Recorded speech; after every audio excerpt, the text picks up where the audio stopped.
Kahit saan nyo gusto. So, okay, given that it's quite simple, no?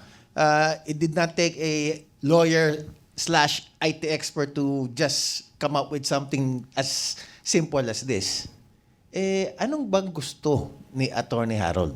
Ang simpleng solusyon po dyan ay wag i-connect yung makina sa internet para hindi mag-send ng message yung makina sa hacker at yung hacker ma-manipulate ng makina yung election return. Tandaan po natin, ang election return lamang ang nating tanging armas. Kasi magiging hawak yan ng tao. Kapag hindi match yung election return na papel natin at yung nasa COMELEC server, magkakaroon tayo ng revolusyon. Kaya dapat yung integrity ng election return dapat whole, 100%. And the only way to ensure that is, before mag-print yung election return, hindi dapat nag-communicate yung makina externally. And gagawin mo yan sa simpleng pag-amend lamang ng rules ng COMELEC on election day. Huwag mong i-connect yung makina sa internet bago ka mag-print ng election return. Pero Attorney Harold, kasama na yan sa COMELEC guidelines eh. Chairman Garcia was here. Sinabi niya, kasama na yan doon sa mga habilin namin sa aming mga election teams all over. Ano pa bang gusto ni Attorney Harold? Attorney Mison, yan ang fake news! You want to say something? Yeah. Ito, kan lang ito, no? Yung sinasabi ni Chairman Garcia na hindi nakakonect or walang nag-connect ng 8cm, no? Or VCM noon Counting machines. sa 2022 election, before na nag-print no, ng 9 copies ng election returns, ay, well, hindi lang fake news, talaga nagsisinungaling siya. Dahil yung lumabas na yung telco logs ng Globe and Smart, alauna pa lang ng hapon, may nagtatransmit na. Ang nabilang namin, 17,000 na VCM all over the country has been may nag-transmit na. Ito yung sinasabi ni Attorney Harold na pwede mo ipasok itong malware na ito, split second lang actually, anytime before printing. No? At anong magagawa niyan? Maibago niya yung resulta. Kahit na 17,000 lang, you can really control the election. At paano rin yung nakikita nating prueba na nakontrol yung election? Napunan niyo ito lahat. Di ba? Noong transparency server, first hour, nagpalabas sila ng unang resulta ng transparency server, 60% si Marcos, 28% and so on. No? Yung 15 minutes later, panibagong batch, 60%, 28%. Up to the end of the counting 5 days later, nagkaroon ng constant vote ratio. At sino na makagawa nito? Itong malware. No? Computer. Yeah. And you only need, hindi mo kailangan lagay yung 100% ng VCM, 20% can do it. Yan ang tinatawag na statistic na law of large numbers. No? Kung yung large number na yun ay fabricated, at ito ang paraan paano i-fabricate yun, you can have a controlled result of the election. And yung sanhi or yung katunayan na mayroong ganyan is you will notice a constant vote ratio. And we noticed that in the 2020 election. And kung hindi hindi makuan itong ginagawa ni attorney, we will notice that also in the 25 election. So, ang mangyayari, sinasabi ninyo, General Rio, that Chairman Garcia was not truthful in his statements in saying that yung gusto mangyari ni Atty. Respicio, nandoon naman sa COMELEC rules eh. Yes. At talagang sinasabi ko categorically na hindi yan ang nangyayari sa CON because alauna pa lang nagkaroon na ng transmission connecting the VCM to whatever device, no? And then, hindi lang doon nagsinungaling si Chairman Garcia. sa public forum ng isang Senate hearing noong November 2023, nagsinungaling na siya. Ang sabi niya, yes, mayroong ngang 20,300 na VCM na gumamit lang ng isang IP address. Sinabi niya yun sa mga senator, kay Amy Marcos at kay Senator Pimentel. At ito, sabi ni Chairman Garcia, ito ay galing sa isang telco lang, Globe. Nung lumabas yung telco logs ng Globe, walang 192.168.0.2 doon. Wala din sa telco log ng Smart. So, saan galing yan? Doon sa may hawak, may control ng makina, Comelec Smartmatic. Ikaw, Attorney Harold, have you filed anything before the court, before COMELEC, to somehow, get what you want in terms of fair elections? Gusto ko lang mangyari, Attorney Mison, is baguhin lang ng COMELEC ang kanilang rules at sabihin explicitly na wag i-connect sa internet. Itong stand na to ay supported ng Cybersecurity and Infrastructure Security Agency ng Amerika. Lahat ng sistema na hindi naman kailangan ng internet connection para hindi makompromise ang data, wag mong i-connect sa internet. I-connect mo lang siya kapag kailangan ng i-connect sa internet. Yung sinasabi ni Chairman George Garcia, ang basis niya na ACM procedures is yung COMELEC Resolution 11076. Yun yung sinight nila sa kinaso nila sa aking fake news. Sabi nila Annex B, nandun naman yung ACM procedures. Kung babasahin mo yung ACM procedures Annex B, walang explicit instruction kung kailan mo i-disconnect or i-connect yung makina on election day. Kasi on final testing and sealing day, which happens before the election day, i-connect mo yung makina sa internet para lang i-testing mo ba kung gumagana lahat-lahat and then papatayin mo na para solve na tayo sa election day. Kaso nga lang on election day, sabi, i-on mo lang yung makina tapos maghintay ka na lang. Walang explicit instruction na, uy, tanggalin mo ulit sa internet at i-connect mo na lang ulit kapag magtra-transmit na. Wala. Malinaw, Chairman George Garcia. Annex B, COMELEC Resolution 11076. Tatahimik na po ako, Chairman. Kapag i-amend mo yon, maglagay ka lang ng isang sentence dun sa rules na yon. On election day, in the beginning, i-disconnect mo yung makina from the internet and only connect it after the election returns have been printed and only when you are about to transmit the data to the servers. And that particular request, in writing, yung exact phraseology, binigay mo na kay Chairman George. Na-communicate ko na sa kanya sa mga post ko sa social media kasi inunahan niya ako ng kaso eh. Kamusta pala yung kaso mo? Meron na pong, nag-file na po ako ng counter affidavit. Okay. Magpa-file daw sila ng reply by late of April. Sana nga lumabas yung decision before magkaroon ng eleksyon para naman hindi mamatay itong issue na to, Chairman George. Patulan mo naman ako para mag-usap tayo, mapag-usapan natin yung issue at magising ang taong bayan, sama-sama tayo ang lakas natin na makuha natin ng pagbabago ngayong eleksyon.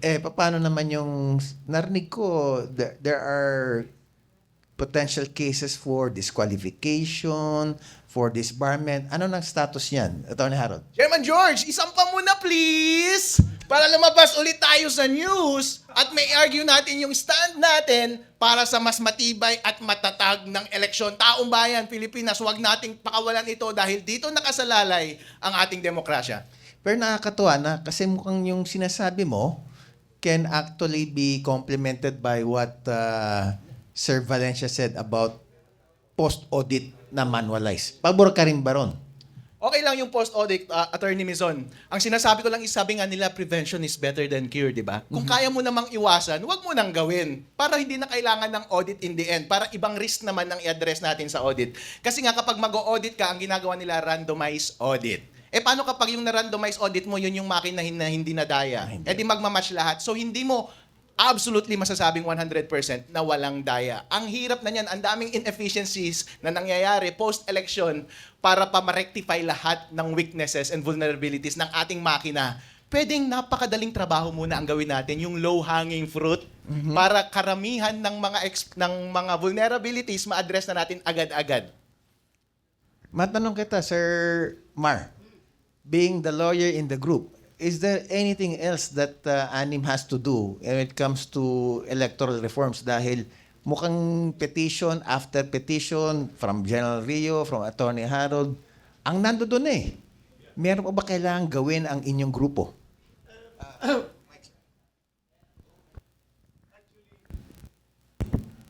Actually, marami pang pwedeng gawin ng grupo eh. At ginagawa naman. In fact, the many petitions na isinasampa sa Supreme Court, nakikipirma rin kami. We join as co-petitioners. Kung hindi man, we extend our support even in the social media na sinusuportahan namin ito.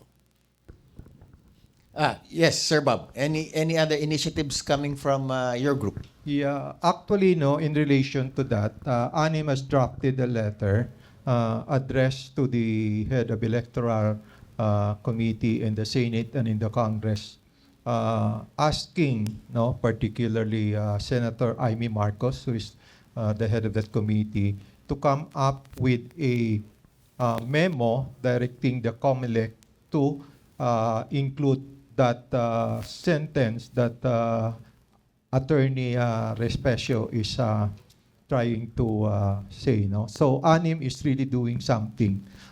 We have it signed by a few people, and hopefully by next week we'll be able to submit those letters signed by ANIM members. Sir Valencia, go ahead, sir. Yes. Alam mo, isa sa mga ina-address ng ANI, tsaka ANIM, yung political dynasty. Kasi ganito yan. May ginawang panunuri o pinag-aralan ng Ateneo Department of Government ang political dynasties. Ito ang conclusion nila. Number one, 2/3 to 3/4 of key government positions are controlled by political dynasties. Okay, that's first. The second conclusion, mayroong thin and fat dynasty. Yung thin, may succession. Yung fat, they're all over the place. They occupy simultaneously various... and the third one is this. The fatter the dynasty, the poorer the community. Ito, may database yan. Hindi ho haka-haka. Pinag-aralan talaga. Ng Ateneo Department of Government. Yes, sir. Do you recall any particular dynasty in our country na you can say fatter than most fat dynasties? Meron ba, sir? Alam po natin, hindi na lang natin sasabihin. Alam ng lahat kung sino mga malalakas at may hawak. Ano. Okay, the other thing that's interesting is this. Yung ban on political dynasties, nasa 1987 Constitution natin. It says, a provision in the Constitution says, 1987, ito 97, 38 years ago. Political dynasty shall be banned in the Philippines as may be defined by legislation. 38 taon na nakakaraan, hanggang ngayon Kongreso, Senado, hindi pa nila dinidefine kung ano ang political dynasty because it's, of course, it's advantageous to them. So, dapat magalit na yung mga tao na, hoy, 38 years na nakakaraan, hindi pa nyo dinidefine yung political dynasty, tuloy pa rin ang ligaya nyo, karamihan pa rin ng mga kababayan natin, mahirap. Hindi ba kayo naniniwala, sir, na there can be bad political dynasties and good political dynasties? Of course, there are good and bad. Pero kung kontrolado mo ang ekutibo, legislative, judiciary, business, hindi bad yun. Ano yun? Total control yun, ano? Total control of the economy. So, when you control everything, you can manage it and you get to your advantage. So, ayun ang nangyayari sa mga political dynasties. Kontrolado nila yung mga proseso. Kaya, mataas yung korupsyon. The Philippines is known to be one of the most corrupt in Asia. Sige, yes, one of the most corrupt. And then, we have the highest level of poverty. Yung mga neighboring countries natin, from 40, 30, naibaba nila sa 10% ang poverty rate. Sa atin, sinabi nila 16, 20. But if you do a self-rate survey by SWS, no? Ang sinasabi ng mga tao, kalahati ng mga mamamayan natin, sinasabi nila mahirap sila at may additional 30% na malapit na sila sa paghihirap. Ibig sabihin, 80% of our people are really poor. And you know, we have to do something to lift our people from poverty. Yun lang. Yes. Follow up lang ako. No? Alam mo, ito ina-address ko to sa mga congressman at sa mga senador. Abay, mahiya kayo. Ang sabi nyo, noong impeachment, sabi ninyo, prompt, dapat gawin agad. Ito 37 or 38 years ago na. This is a challenge to our congressmen and senators. Ano yung definition nyo ng prompt? Prompt sa impeachment, pero hindi kayo prompt dito sa enactment ng batas sa political dynasty. Dinidisregard ninyo. Huwag niyong hahamunin yung prompt dahil kayo mismo, tamad kayo o ayaw niyong gawin ito. Lumalabas naman kasi, sir, ginagawa nila yung kanilang constitutional duty. But at the same time, binoboto naman kasi sila, sir, Yun ang kanilang argument na you put us in power, so what we're trying to do is just exercising the power that you have given us. Oh, pero nakalagay din sa Constitution yun eh. Uy, gawin niyo to. Hindi niyo ginagawa. Yes, Sir Bob. Yeah, in relation doon sa tanong mo kanina, no, if there are good and bad political dynasty, no, it's a fact, no, as studied by Ateneo School of Good Governance, that provinces, cities, or municipalities that are controlled by political dynasties are poorer. So ito is based on data, no. And again, if you recall, no, there was a publication that stated that around 80% now of provincial are controlled by political dynasty. And around 67% of the district are controlled by political dynasty. The way I see it, while we have tree advocacy, the root cause of everything is corruption. Because due to corruption, that's why the political dynasty has really evolved, because they see that the being a political, no, to be involved in politics, they make money out of it, no. But would you be able to help us identify the fatter political dynasties? Sabi niyo, sir, 80%. Di ang dami pala nila rito, sir, So, of the 80%, meron bang mas mataba than usual? We can take a look at the data. No? Okay. There is available looking at the political dynasty that we can look at Wikipedia, or we can take a look at the study of Ateneo School of Governance. No? Okay. And there are a lot of studies that will concretize that theory that the political dynasty is making, it's not really making good to their constituents, but in fact, they make their constituents dependent on them. It all boils down to elections kasi. Kaya nga lumalabas ato na respisyo, yung gusto ba mangyari, will that help in terms of preventing people from political families getting more power? It's a big step forward, Attorney Mison.